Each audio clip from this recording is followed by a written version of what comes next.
अगर मैं थियोरी की बात करूं तो आपने इस सेशन में सीखा होगा 3 मेजरमेंट। एक है मेजरमेंट ऑफ मास, दूसरा है मेजरमेंट ऑफ लेंथ, तीसरा है मेजरमेंट ऑफ टाइम।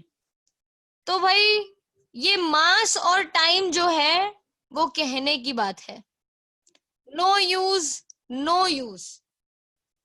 कोई इनके बारे में ज्यादा आपसे ज्यादा सवाल क्या, एक सवाल भी नहीं पूछेगा इसके बारे में एग्जाम में, not even a single question about it.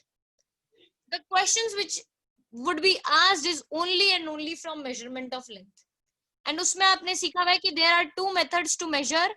एक होते हैं डायरेक्ट, दूसरे होते हैं इनडायरेक्ट। जब डायरेक्ट मेथड की बात करूं वो बहुत इजी होते हैं। जैसे हमारा नॉर्मल रूलर, स्केल जिसको आप बोलते हो लेमन्स लैंग्वेज में, स्केल यूज करके मेजरमेंट करना लेंथ का, वो है हमारा direct method. Vernier callipers, unfortunately अभी तक हमारे स्कूल चालू नहीं हुए हैं, नहीं तो हमें पता होता वर्नियर कैलिपर्स क्या होता है। ये प्रैक्टिकल के पार्ट में आता है, लेकिन it is a device which is used to measure length. Same screw gauge and same is spherometer. ये तीनों चारों जो हैं ये लेंथ मेजर करने के लिए यूज करते हैं। आपके स्केल में जो मिनिमम लेंथ मेजर हो सकती है वो है 1 मिलीमीटर, वर्नियर कैलिपर्स में 0.1 मिलीमीटर, और इन दोनों में 0.01 मिलीमीटर। लेकिन आई एम टेलिंग यू, जितना स्केल अच्छा डिवाइस होता है यूज करने में, उतने ये खराब होते हैं। सिर्फ कहने कहने के लिए डिवाइस है कि हाँ प्रिसीजन ज्यादा है, माय गॉड 1 से 0.1 मेजर करके देगा, 0.1 से 0.01, उतना ही डिफिकल्ट है यूज करना। प्रैक्टिकल में जाके बोलोगे क्यों करवा रहे हो आप हमसे ये, क्यों, why do we need this, लेकिन वो बोलेंगे मार्क्स लेने हैं बेटा, फाइनल प्रैक्टिकल में अगर नंबर चाहिए तो पढ़ ले, तो अपने वो उस बहकावे में चले जाते हैं। तो यस, वर्नियर कैलिपर्स वहां पे यूज होगा। बाकी हमारी नॉर्मल लाइफ में ये अभी यूज नहीं होने वाला। हाँ डेफिनेटली आप सिविल इंजीनियरिंग में जाएंगे तो ये वाला चीज आती है काम में, सिविल इंजीनियरिंग में। नेक्स्ट मैम मैम बेटा, बेटा क्लास का एक ड्रिल है, रेज हैंड एंड टॉक। उसके अलावा आप ऐसे जब बात करते हैं तो मेरे को शौक मिल जाता है, तो मुझे शौक ना दीजिए, रेज हैंड कीजिए और बात कीजिए, बोलिए जल्दी। मैम आर्किटेक्ट में भी होता है ये use? Yes, architecture, civil engineering architecture बराबर से ही है, ठीक है। बोलिए दक्ष। मैम आपने वो स्क्रू के बाद क्या लिखा है? Screw gauge, GAUGE, okay ma'am. ठीक है। इनडायरेक्ट मेथड्स में आ जाते हैं। इनडायरेक्ट मेथड्स मतलब हम दो जगह पे यूज करते हैं, एक स्मॉल लेंस के लिए और एक लार्जर लेंस के लिए। अब आप बोलेंगे कितना स्मॉल लेंथ, मैं बोलूंगी मॉलिक्यूल के साइज जितना छोटा, एक मॉलिक्यूल के साइज जितना छोटा, इसके लिए इनडायरेक्ट मेथड यूज होते हैं। आप बोलेंगे क्या मैम ये एक्यूरेट है, मतलब एकदम राइट है, मैं बोलूंगी नहीं, एस्टिमेशन है। इनडायरेक्ट मेथड का दूसरा नाम ऐसा भी लिख सकते हो, एस्टिमेशन मेथड। थोड़ा डिफरेंस हो सकता है, लेकिन अगर मुझे कोई वहां तक भी पहुंचा दे, एस्टिमेट भी करवा दे, अप्रोक्सीमेट भी करवा दे, तो what's bad in that, what's wrong in that. Next, larger lens कितनी, भाई दो प्लैनेट्स के डिस्टेंस के बीच, दो प्लैनेट्स के बीच के डिस्टेंस की, distance between the to planets, इतनी लार्जर लेंस के बारे में भी हम मेजर कर सकते हैं। ये लार्जर लेंस क्या आप इंची टेप से मेजर कर सकते हो? मेरे को मान लो अर्थ से सन तक का डिस्टेंस मेजर करना हो, चलो बेटा 1 मीटर आज निकले हम, 2 मीटर निकले, 3 मीटर, नहीं बाबा नहीं, कब पहुंचेंगे पता नहीं। तो वहां पे भी हम एस्टिमेशन मेथड यूज करते हैं, ये इंची टेप से, स्केल से ये मेजर करना पॉसिबल नहीं है। सेम मॉलिक्यूल इतना छोटा होता है, इंची टेप में खोलूंगी ना इतने में तो मॉलिक्यूल कवर हो जाएगा, खोलने पे जस्ट। तो अगेन ये हम डायरेक्ट मेथड से यूज नहीं कर सकते, दोनों एस्टिमेशन मेथड है। पहले हम लार्जर लेंथ वाले एस्टिमेशन सीख लेते हैं और इसके ऊपर न्यूमेरिकल्स कर लेते हैं क्योंकि वो इंपॉर्टेंट ज्यादा है। लार्जर लेंथ में जो मेथड वो यूज कर रहे हैं वो है पैरेलेक्स मेथड, नाम आपने सुना होगा। पैरेलेक्स मेथड मैं आपको अगर विजुलाइज करवाऊं तो मेरे यहाँ पे बड़ा अच्छा सिस्टम है। पता है ऑफलाइन में मुझे ऐसा सिस्टम नहीं था, लेकिन यहाँ पे बड़ा अच्छा सिस्टम है। मैं अगर मान लो स्केच को ऊपर रखती हूँ, कई बार क्या होता है, हाँ अब आपको दिख रहा है, आपको सिर्फ स्केच दिख रहा है लेकिन पीछे का बैकग्राउंड ब्लर, मतलब फोकस सारा इस पे आ गया है। इस स्केच को यहां से देखना, यहां से देखना, दोनों में डिफरेंस होगा कुछ, लेकिन बैकग्राउंड मेरा फिक्स्ड है। बैकग्राउंड मेरा फिक्स है। मैं अगर बोलूं कैमरा में 3 लेंस है तो तीनों लेंस अलग अलग तरीके से देखते हैं वो चीजों को। इसमें नहीं है, मेरा फोन थोड़ा सस्ता है, मेरे में 2 ही हैं, लेकिन तीनों जो लेंस या 2 जो लेंस होंगे वो अलग अलग तरीके से मेजर करते हैं। कुछ डेप्थ मेजर करते हैं, कुछ चीजों को फोकस करने के लिए यूज करते हैं, हर का अलग अलग फंक्शन होता है, राइट। तो वहां पे पैरेलेक्स दिखता है। इस पैरेलेक्स को समझने के लिए आप मान लो आप अर्थ पे किसी एक पॉइंट पे हो, आपने सन को ऑब्जर्व किया, फिर आप अर्थ पे दूसरे पॉइंट पे गए, आपने फिर से सन को ऑब्जर्व किया, तो इन दोनों में ऐसा नहीं है कि मुझे सन सेम ही तरीके से दिखता है। ये आपके 2 आईज के बीच में भी हो सकता है। आप एक आंख बंद करके किसी एक ऑब्जेक्ट को निहारो, फिर दूसरी आंख बंद करके सेम ऑब्जेक्ट को निहारो, ट्राई कर सकते हो। ये फेरिन ट्राई करने की कोशिश कर रहा है, ठीक है। सो एक आंख बंद करके अपनी पेन रख लो सामने, आपको लगेगा पेन का ये साइड दिख रहा है। दूसरी आंख बंद करके पेन देखोगे तो दूसरा साइड देख, देखो सूजन शुरू कर दिया देखना।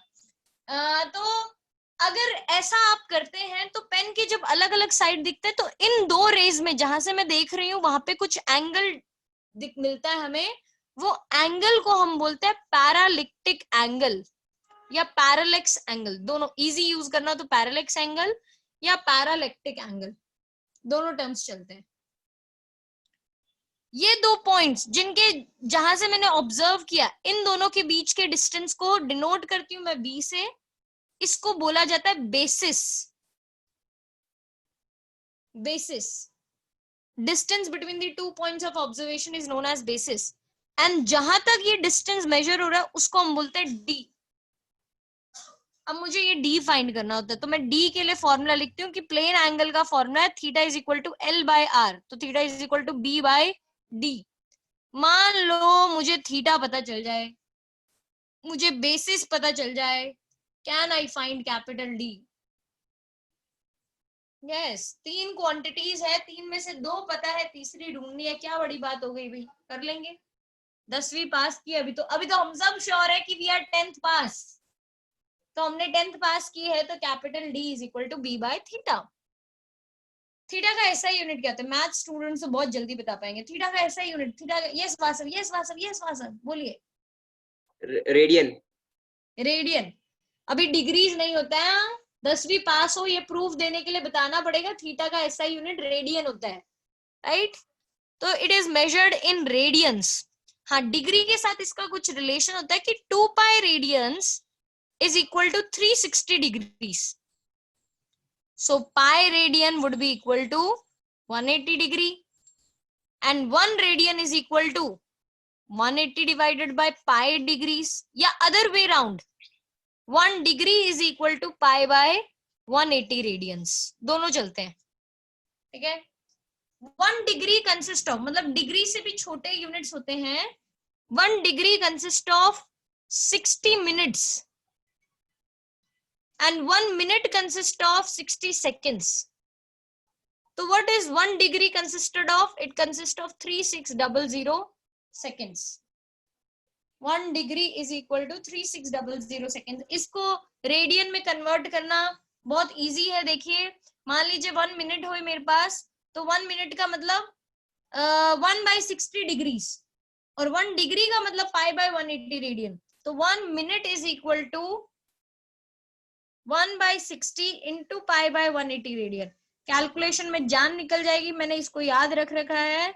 2.91 इंटू 10⁻⁻⁴ रेडियन आंसर आता है। आप भी याद रख लो तो इजी हो जाएगा। 2.91 इंटू 10⁻⁻⁴ रेडियंस। दूसरा 1 सेकेंड को रेडियंस में कन्वर्ट करना हो तो 1 second is equal to 1/3600 degrees into π/180 radians. तो फाइनल आंसर आता है 4.85। ये मेरे को याद रखना बड़ा इजी लगा था, 4.85।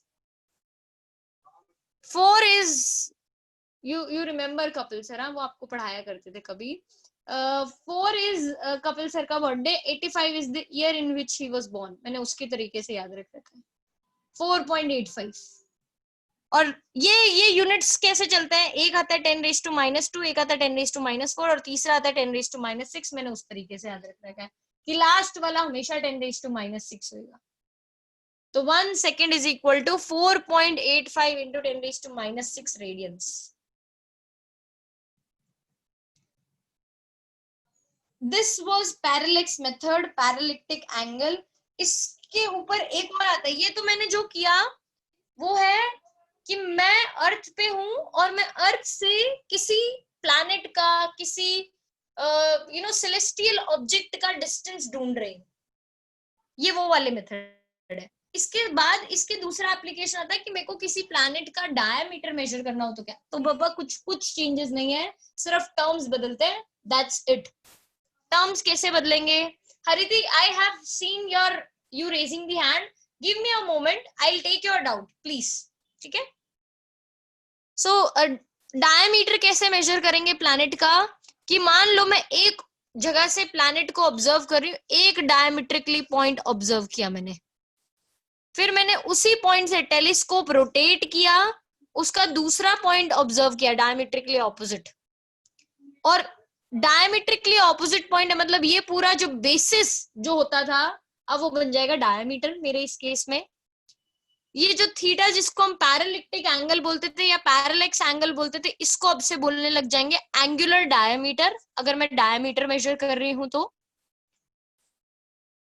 एंड ये डिस्टेंस को मैं स्मॉल डी से डिनोट करती हूँ। याद रखना, मैं उसी प्लैनेट का डायमीटर कैलकुलेट कर सकती हूं जिस प्लैनेट का distance from earth is known.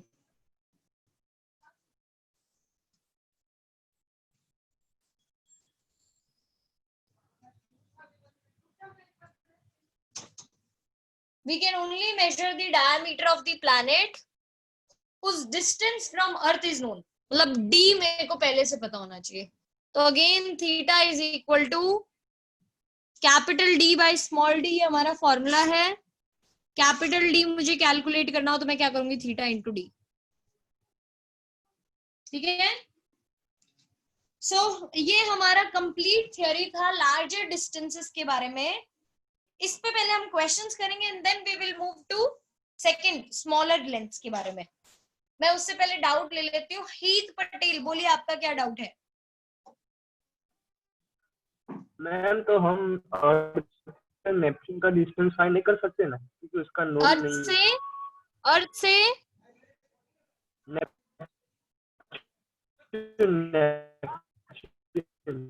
किसी एक ऐसे प्लैनेट की आप बात कर रहे हो जिसका डिस्टेंस हमें। हीत, मेरा क्वेश्चन फिर से आप सुनना। आप किसी ऐसे प्लैनेट या किसी ऐसे सेलेस्टियल ऑब्जेक्ट की बात कर रहे हो जिसका डिस्टेंस आपको पता नहीं है, तो हम नहीं ढूंढ सकते हैं। वी आर राइट, हम नहीं ढूंढ सकते उस केस में। There might be some other method, लेकिन इस मेथड से हम नहीं ढूंढ सकते। ठीक है वासव? मैम हम डायमीटर के 2 पॉइंट्स हम फाइंड कर सकते हैं, लेकिन उसके लिए भी वो डिपेंड करता है कि प्लैनेट कितना दूर है या कितना नजदीक। मैम अगर नजदीक होगा तो हम उसके डायमीटर के पॉइंट्स को थोड़ी ना आइडेंटिफाई कर सकते हैं मैम। वासव, ये अब एस्ट्रोनॉमी में आ जाएगा, वहां वो एस्ट्रोफिजिक्स का पार्ट बन जाएगा ये। तो ये जो आप पॉइंट बोल रहे हो नजदीक या दूर वाली कहानी, ये तो अब मैं उन्हीं के ऊपर छोड़ देती हूँ। नासा वाले लोगों से कांटेक्ट करके पूछ लेते हैं, बोलो। राइट, ये उन्हीं की कहानी है। अब मैं ये यहाँ पे नहीं बता सकती कि वो नजदीक वालों को देखते हैं कि नहीं देखते। मैंने तो भाई किसी को नहीं देखा, ऐसा है। मैंने तो सिर्फ थियरी पढ़ी है, इस पे प्रैक्टिकल फिजिक्स हमारा इस पे है ही नहीं बेस्ड। तो this is something I have not done. इसके लिए मैं आपको ये नहीं बता सकती कि नजदीक देख पाते हैं कि नहीं देख पाते. Maybe I read something, I read an article about it and then let you know. Is that okay? Okay ma'am. बोलिए हरिति. मैम जो लास्ट पेज था उसमें हमने देखा कि जो बी डिस्टेंस है वो स्ट्रेट लाइन है, तो अगर हम किसी ऐसे पॉइंट से मतलब ऑब्जर्व करें जो थोड़ी हाइट में हो, तो फिर हम ये मेथड यूज कर सकते हैं. एस्टिमेशन है ना Hariti, estimation method. It is not the accurate method, it is just the estimation.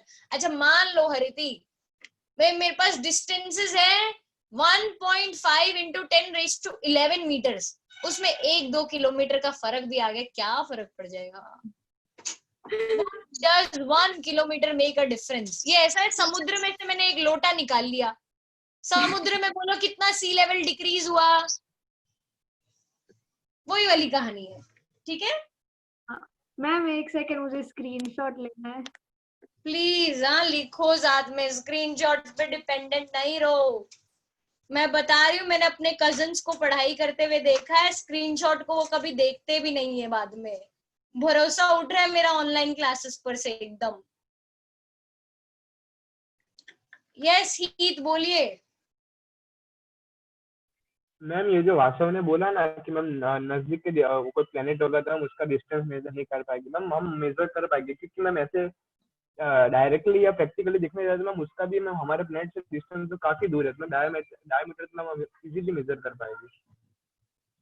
मैंने हित इसीलिए बोला I am not really sure. हो सकता है वासव ने कुछ पढ़ा हो, उसके बेसिस पे वासव बोल रहा हो, लेकिन मैंने नहीं पढ़ा ऐसा. तो इसीलिए मैंने बोला कि I will get back to him after reading an article. मैं श्योर जब तक ना हो तब तक मैं गारंटी नहीं लेती हूँ चीजों की. That is my rule. मैं झूठा नहीं पढ़ाना चाहती आपको. तो प्रैक्टिकली हो सकता है हो भी जाए, आपकी भी बात राइट हो सकता है वासव भी राइट हो. तो मैं दोनों साइड, ऐसा डाइसी सिचुएशन है मेरे लिए, मैं किसी ए पे श्योरली हाँ नहीं बोल सकती. और किसी को कोई डाउट? टीशा क्या सोच में पड़ गई बेटा? टीशा इधर उधर बातें ना करो, इधर ध्यान दो. दृष्टि आपने भी ले लिया क्या स्क्रीनशॉट? दृष्टि गायब होगी.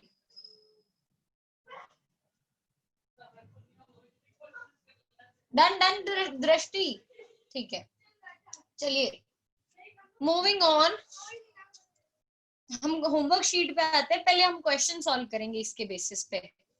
ठीक है वासव प्लीज जो पहला न्यूमेरिकल इस टॉपिक से पर्टेनिंग है रीड कर दीजिए.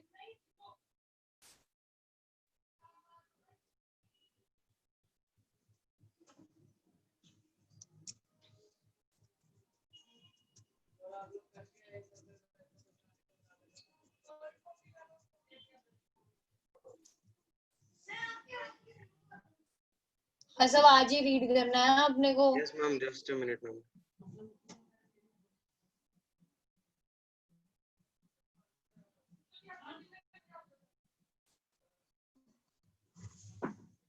Ma'am first numerical. Yes first numerical. Express the average distance of the earth from the sun in first light year and second parsec. ठीक है चलो वासव ने ये क्वेश्चन रीड कर ही दिया तो मैं इसके साथ इनको भी एक्सप्लेन कर ही देती हूँ. What is light year? बड़ा इजी है ये तो. It is the distance travelled by light in 1 year. बहुत इजी. इसका वैल्यू होता है 9.46 into 10⁻15 मीटर्स, जहां तक मुझे याद है 9.46 into 10⁻15 मीटर्स. फिर आता है 1 पार्सेक. 1 पार्सेक का वैल्यू होता है 3.1 into या 3.08 to be precise into 10⁻16 metres. और इसके साथ आता है 1 एस्ट्रोनॉमिकल यूनिट जिसका वैल्यू होता है 1.496, जिसको नियरली इक्वल टू 1.5 लिख देते हैं, into 10⁻11 मीटर्स. देखिए लाइट ईयर समझना बड़ा इजी है कि it is distance travelled by light in 1 year. लेकिन एस्ट्रोनॉमिकल यूनिट क्या है? तो इसको याद रखना, ये अर्थ है हमारा, ये सन है, पॉइंट ऑब्जेक्ट्स की तरह ट्रीट कर रही हूँ।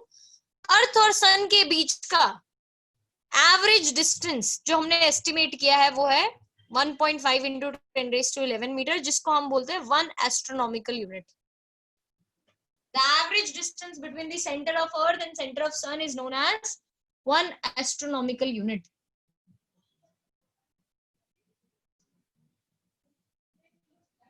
Again starting कि हम बता रहे थे 1 एस्ट्रोनॉमिकल यूनिट क्या था, अब 1 पार्सेक की बात करते हैं। तो 1 पार्सेक याद रखो, एक ऐसे डिस्टेंस को बोला जाता है सच दैट आपका बेसिस होए 1 एस्ट्रोनॉमिकल यूनिट, आपका जो पैरेलैक्स एंगल होए वो है 1 सेकेंड। जब ये वाला सिनेरियो पॉसिबल होता है ना, तो ये डिस्टेंस को बोला जाता है 1 parsec. When your basis is 1 astronomical unit and the angle subtended is 1 second, then that unit, that particular distance is known as 1 parsec. Yes, Heath. Ma'am वो मेरा नेटवर्क इशू था तो मैम वो 1 एस्ट्रोनॉमिकल यूनिट पता नहीं चला, आपने समझाया? 1 astronomical unit is the average distance between the center of the sun and center of the earth. Okay ma'am. ठीक है, अर्थ के ऑर्बिटल रेडियस को अगर मैं बोलूं तो इजी लैंग्वेज में, अर्थ का ऑर्बिटल रेडियस। यस निशित।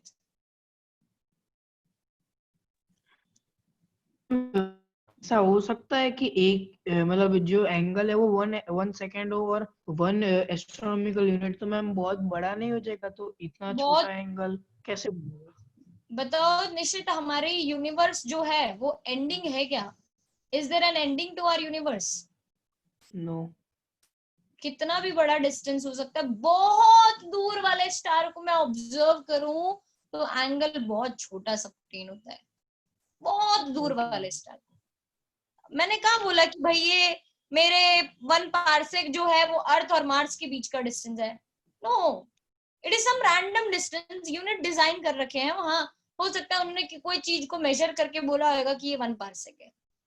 ठीक है, यस प्रथम।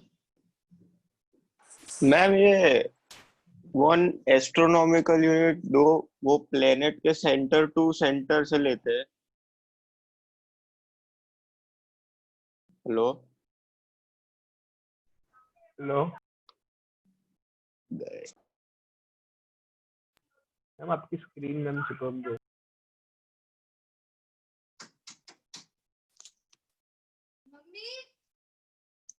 आप लोगों को आवाज आ रही है मेरी? Yes ma'am. यस मैम, आपकी स्क्रीन ब्लर हो गई। मैम कैमरा गंदा हो गया।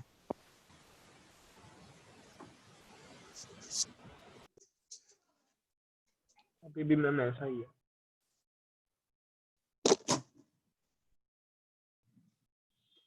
कैमरा ब्लरी हो गया।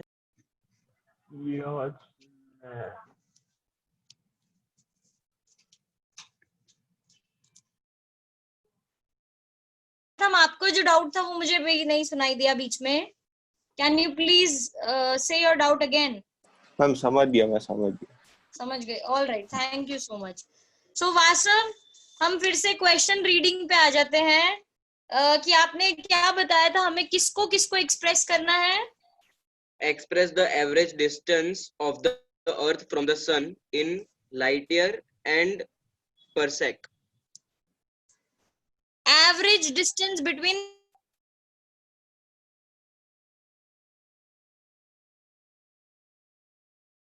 आपकी स्क्रीन चिपक गई। हाँ, और आवाज भी नहीं आ रही है।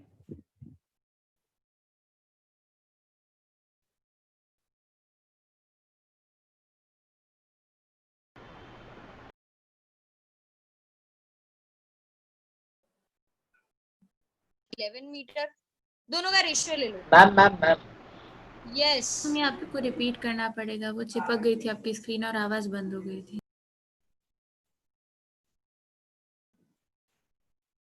ठीक है, अभी अभी आपको मेरी आवाज आ रही है क्लियरली? Yes ma'am. मैं फिर से रिपीट कर देती हूँ। 1 पार्सेक था 3.1 इंटू 10⁻16 मीटर्स, 1 AU है 1.5 into 10 raised to 11 meters. Take the ratio of the two. 1 parsec divided by 1 AU is equal to 3.1 into 10 raised to 16 upon 1.5 into 10 raised to 11. 1 parsec divided by 1 AU is equal to, इसको divide करूं तो nearly 2 आता है. देखो मैं ये नहीं बोल रही एग्जैक्ट 2 ही आएगा, बट नियरली 2 आता है. 2 into 10 raised to 5 ये मेरा रेशियो आ जाएगा. इसको हो सकता है आप एग्जैक्ट सॉल्व करोगे तो कुछ और आंसर आए. डॉली ने मुझे बताया इट इज 2.067 ऐसा कुछ है, into 10 raised to 5. So 1 AU is equal to 1 upon 2 into 10 raised to 5 parsec. इसको सॉल्व करूं तो आएगा 0.5 into 10 raised to -5 parsec. ये हमारा आंसर हो जाएगा. Astronomical unit in terms of parsec.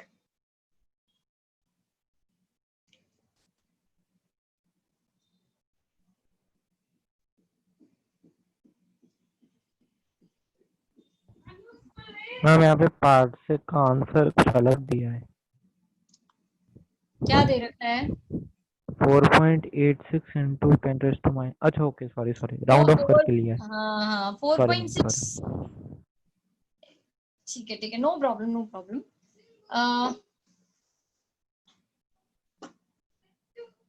समझ में नहीं आया. क्या Yes, समझ ma'am. में आया? मैम स्टार्टिंग में मैंने बोला 1 मैम पार्सेक, पूरा मैंने बोला 1 parsec is this, 1 AU is this. दोनों का रेशियो ले लो. मैं 1 AU को पार्सेक की टर्म्स में एक्सप्रेस कर पाई. That's it. ये तो बहुत इजी था. पेरेंट क्या डाउट है? Nothing, ma'am. Your hand is raised.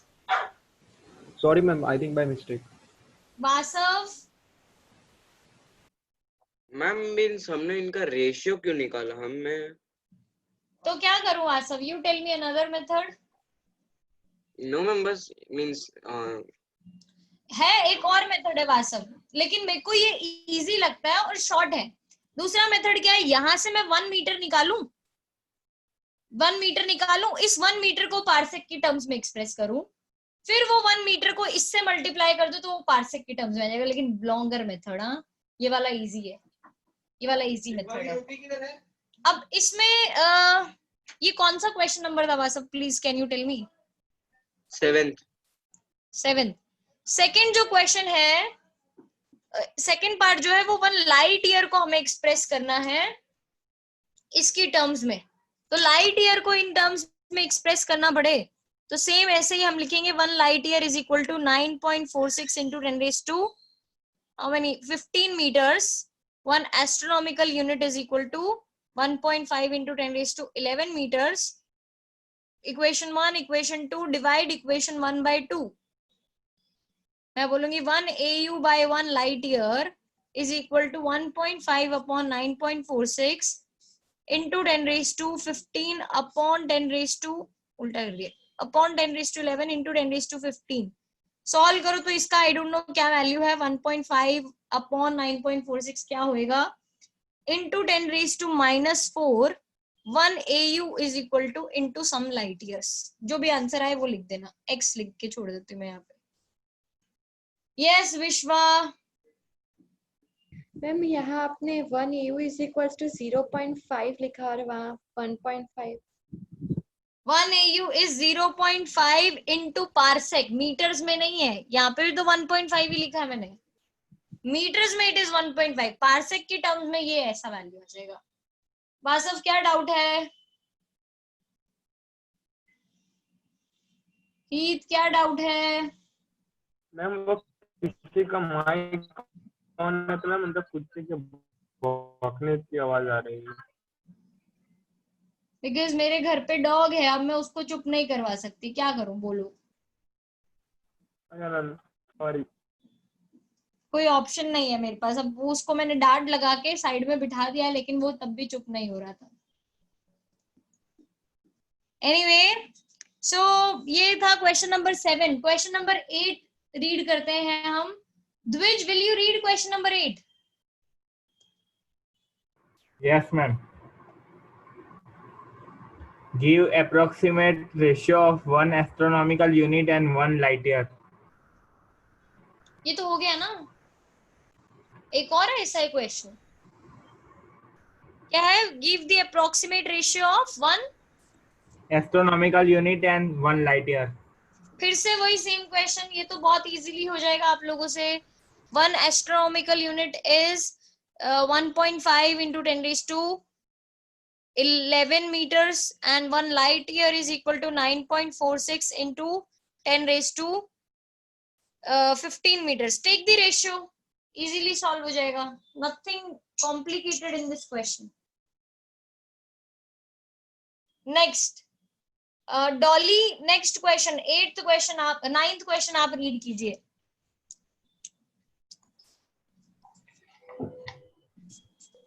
Ma'am. Yes Vasav. Ma'am, can you show the previous page? Yes Vasav. Meanwhile, will Dolly read the 9th question? Yes, ma'am. The radius of an atom is of the order of 1 angstrom and radius of nucleus is in the order of Fermi.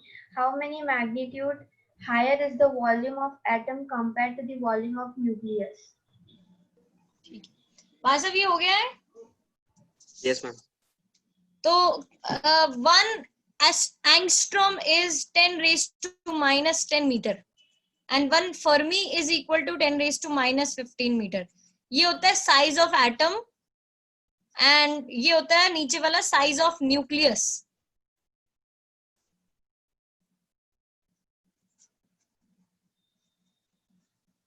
अब हमें पूछा कितने time ज्यादा होगा. तो again जब भी आपको पूछे ना कितने मैग्नीट्यूड ज्यादा है, क्या करने का? Take the ratio. 1 10 raised to minus 10 upon 10 raised to minus 15, तो ये आ जाएगा 10 raised to 5. कितने ऑर्डर ज्यादा है एंगस्ट्रॉम फर्मी से? 10 raised to 5 टाइम्स ज्यादा. 1 angstrom is equal to 10 raised to 5 times 1 Fermi. ठीक है. Next question, question number 10. Anya, please read question number 10. A man wishes to estimate the distance of a nearby tower from him. He stands at a point A in front of the tower C and spots a very distant object O in line with AC. He then walks perpendicular to AC up to B, a distance of 100 meters, and looks at O and C again. Since O is very distant, the direction BO is practically the same as AO.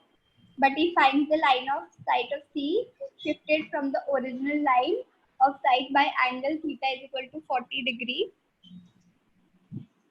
Estimate the distance of tower C from his original position. ये 40 degrees given है आपको. आपको line of site समझ आता है क्या होता है? मान लीजिए मैं यहाँ पे B पे खड़ी हूँ, तो B से स्ट्रेट देखूं तो that is line of site for me. यहाँ पे डिस्टेंट ऑब्जेक्ट O था, जब यहाँ से देखा उसको तो C और O लाइन में दिख रहे थे, लेकिन जब B से देखा तो मेरी लाइन ऑफ साइट से 40 डिग्री एंगल बनता हुआ दिख रहा था.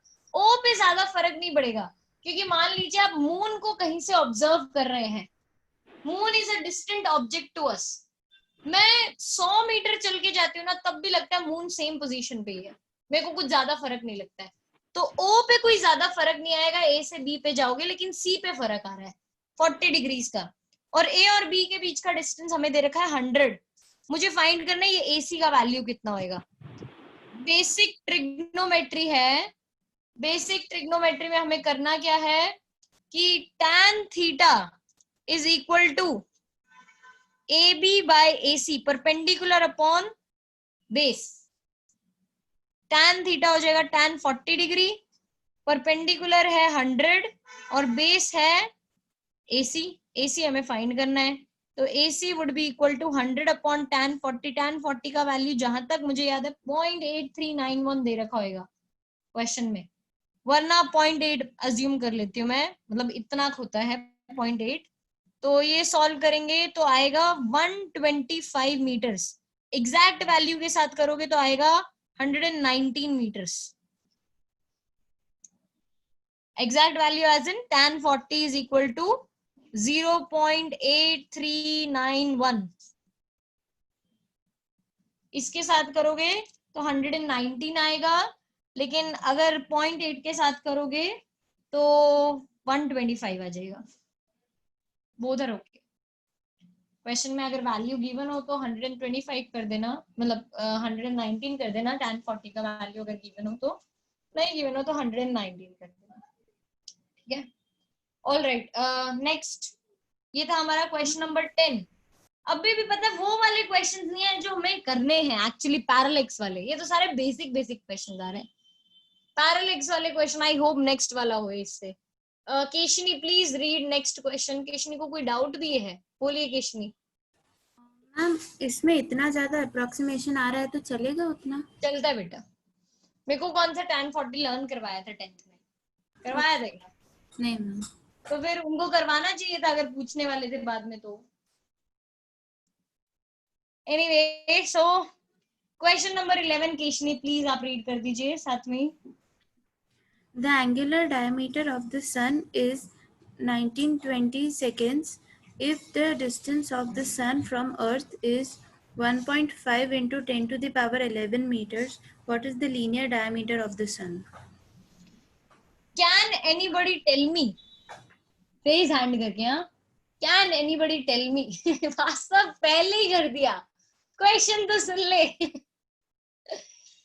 कि how do you represent angular diameter? मतलब what is the denotion?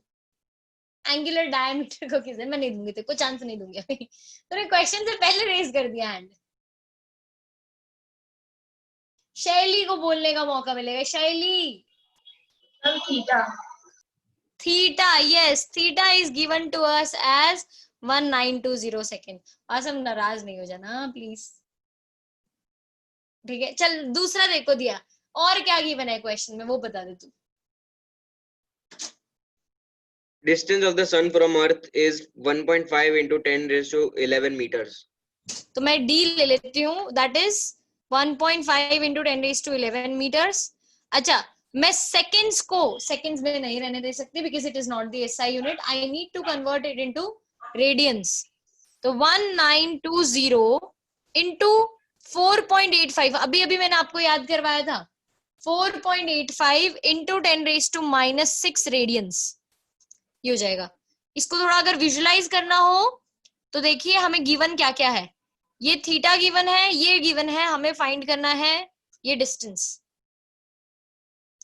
इसको मैं b बोल देती हूँ. तो theta is equal to b by d. d is equal to b by theta.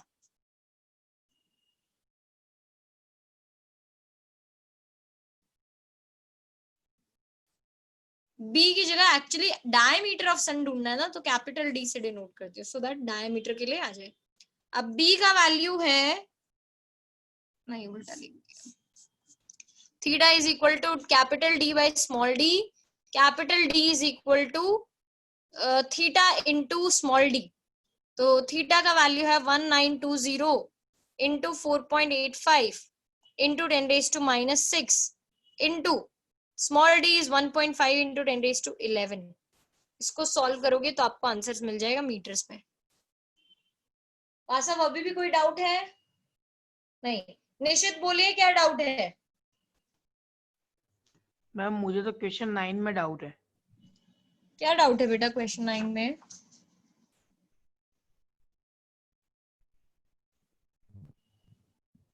Nishit ma'am ये हमने फाइंड किया 10 to the power 5, तो वो तो मैम मीटर्स में आएगा ना? बेटा मीटर से मीटर तो कट गया, रेशियो का कोई यूनिट नहीं होता है. तो मैम वॉल्यूम का रेशियो फाइंड करना है. अच्छा, उसमें हमें वॉल्यूम का रेशियो कंपेयर करना था क्या? ओ, तो फिर हम करते हैं वो क्वेश्चन. ये कर दे खत्म. 11th क्वेश्चन कर दे लोग खत्म. फिर हम 9th क्वेश्चन फिर से लेते हैं. भाई निशित ने एकदम राइट पॉइंट रेज किया है. शायद उसमें वॉल्यूम कंपेयर करना था instead of the 2 units. Yes ma'am. ठीक है, thank you so much Nishit.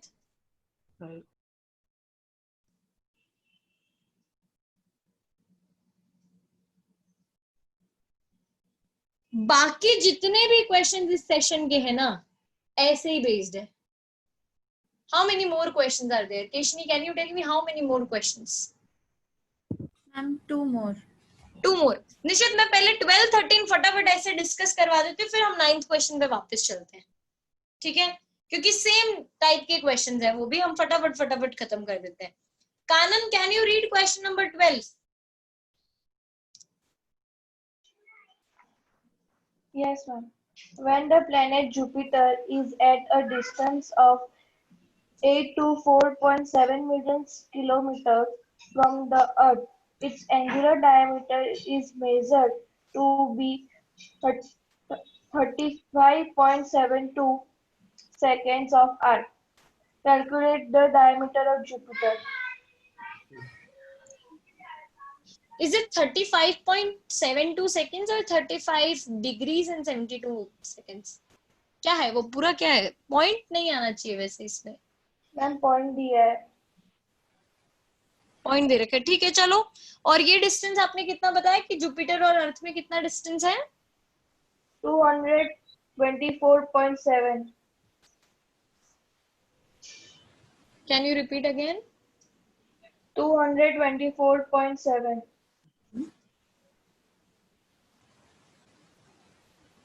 Into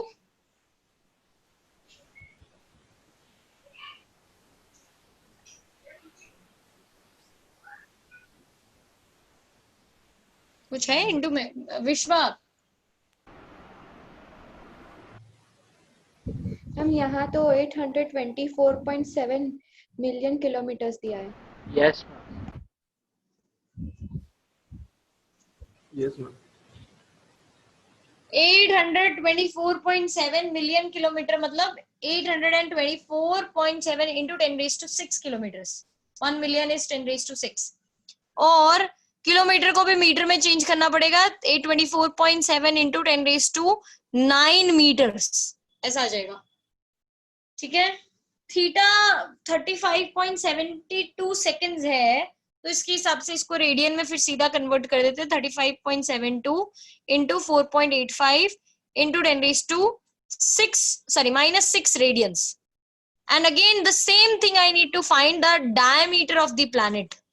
तो डायमीटर के लिए अभी हमने फॉर्मूला लिखा था, theta is equal D is equal to theta into D. 35.72 into 4.85 into 10⁻⁻⁶, ये थीटा है पूरा अभी तो, इंटू 824.7 इंटू 10⁹ इसको पूरे को सॉल्व करोगे, आपको जो भी आंसर मिलेगा मीटर्स में मिलेगा। यहाँ पे कैलकुलेशन कुछ ज्यादा है, ठीक है? Next, last question of the sheet, question number 13. Manas, will you read question number 13? First, the nearest star to our solar system is 4.29 light years away. How much is this distance in terms of parsecs? Second. One second. 4.29 light years away. इस पूरे को मुझे parsec में convert करना है। अभी हमें पता चल गया light year to parsec, parsec to light year या एस्ट्रोनॉमिकल यूनिट टू, ये सब कन्वर्जन हम कैसे कर सकते हैं? फिर भी मैं सिखा देती हूँ अगर नहीं पता चला है तो। 4.29 लाइट ईयर्स का मतलब होता है 4.29 इंटू 9.46 इंटू 10⁻15 मीटर्स। 1 पार्सेक का मतलब होता है 3.1 into 10⁻16 metres. Take the ratio, इन दोनों का रेशियो ले लो। 4.29 light years upon 1 parsec is equal to 4.29 into 9.46 into 10⁻15 upon 3.1 into 10⁻16। जो भी यहाँ पे आएगा पार्सेक को इधर ट्रांसपोर्ट कर दो तो लाइट ईयर्स पार्सेक में फॉर्म में कन्वर्ट हो जाएगा। Light years will be converted into parsec. I hope ये क्लियर है सब लोगों को। Next, Manas please continue. How much parallax would this star named Alpha Centauri show when viewed from two locations of Earth 6 months apart in its orbit around the sun? अब 6 months apart का मतलब होता है, आपको पता है अर्थ का पूरा रेवोल्यूशन कवर होने में लगता है 1 साल, 1 complete year, 365 days. 6 months apart मतलब वो पहले यहाँ थी, फिर यहाँ पहुंच गई अर्थ. एवरेज जो ऑर्बिटल रेडियस, मैंने शुरू में निश्चित को बताया था या हृदय को, जिसने भी मुझसे डाउट पूछा था, कि ऑर्बिटल रेडियस है हमारा 1 एस्ट्रोनॉमिकल यूनिट. तो ये पूरा डिस्टेंस, ये पूरा बेसिस हो जाएगा 2 एस्ट्रोनॉमिकल यूनिट, क्योंकि अगर रेडियस 1 एस्ट्रोनॉमिकल यूनिट है तो डायमीटर कितना होएगा 2 एस्ट्रोनॉमिकल यूनिट. ये स्टार का डिस्टेंस मुझे पता चल गया, ये है 4.29 लाइट ईयर्स, वो तो क्वेश्चन में गिवन है. मुझे थीटा फाइंड करना है. Theta is equal to B by D. तो b है 2 इंटू 1.6 इंटू, नहीं 1.6 पता नहीं मैंने क्यों लिखा, 2 into 1.5 into 10⁻11 upon 4.29 into 9.46 into 10⁻16 divide and take the ratio.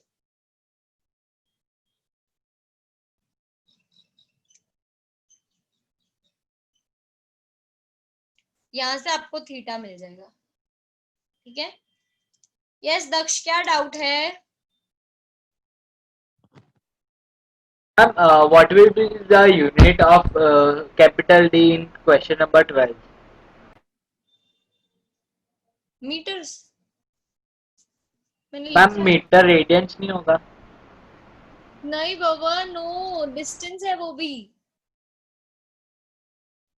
Okay ma'am, yes ma'am. Right.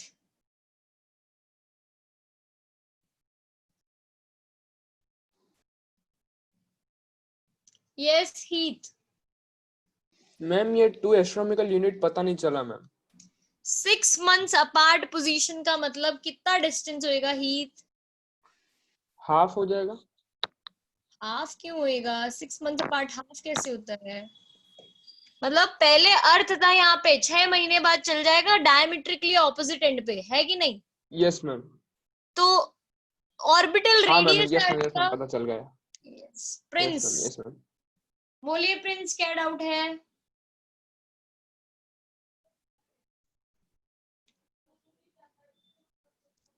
Prince आपकी आवाज नहीं आ रही है मुझे.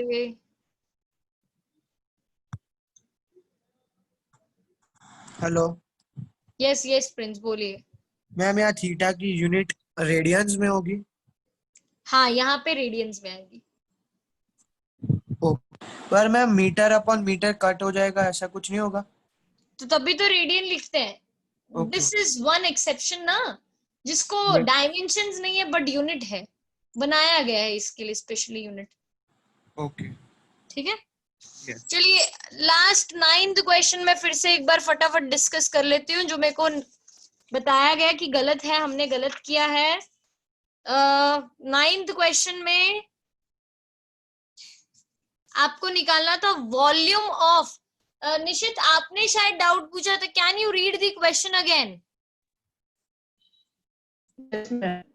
The radius of an atom is of the order of 1 angstrom and the radius of nucleus is of the order of Fermi. How many magnitude higher is the volume of atom compared to the volume of nucleus? तो volume of atom divided by volume of nucleus किया मैंने.